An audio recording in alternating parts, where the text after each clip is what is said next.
بسم اللہ الرحمن الرحیم۔ ایک صاحب کو انگور بہت پسند تھے۔ صبح اپنی فیکٹری جاتے ہوئے انہیں راستے میں اچھے انگور نظر آئے۔ انہوں نے گاڑی روکی اور 2 کلو انگور خرید کر نوکر کے ہاتھ گھر بھجوا دیے اور خود اپنی تجارت پر چلے گئے۔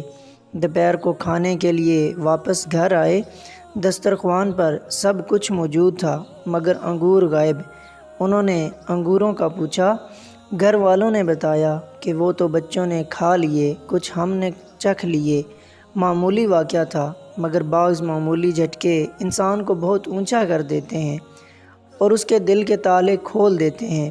وہ صاحب فوراً دسترخوان سے اٹھے، اپنی تجوری کھولی، نوٹوں کی بہت سی گڈیاں نکال کر بیگ میں ڈالی اور گھر سے نکل گئے۔ انہوں نے اپنے کچھ ملازم بھی بلوا لیے۔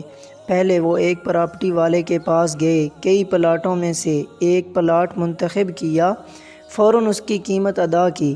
پھر ٹھیکیدار اور انجینئر کو بلایا، جگہ کا عارضی نقشہ بنوا کر ٹھیکیدار کو مسجد کی تعمیر کے لیے کافی رقم دے دی اور کہا 2 گھنٹے میں کھدائی شروع ہونی چاہیے۔ وہ یہ سب کام اس طرح تیزی سے کر رہے تھے جیسے آج مغرب کی اذان تک ان کی زندگی باقی ہو۔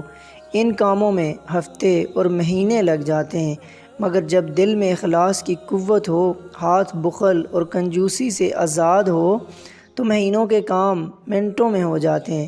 یہی صورتحال تاجر صاحب کے ساتھ بھی ہوئی۔ اخلاص اور شوق کی طاقت نے چند گھنٹوں میں سارے کام کرا دیے۔ بہترین موقع کا پلاٹ بھی مل گیا، اچھا انجینئر اور اچھا ٹھیکیدار بھی ہاتھ آ گیا اور مغرب کی اذان سے پہلے پہلے کھدائی اور تعمیر کا کام بھی شروع ہو گیا۔ شام کو وہ صاحب واپس گھر آئے تو گھر والوں نے پوچھا کہ آج آپ کھانا چھوڑ کر کہاں چلے گئے تھے؟ کہنے لگے اپنے اصلی گھر اور اصلی رہائش گاہ کا انتظام کرنے اور وہاں کھانے پینے کا نظام بنانے گیا تھا۔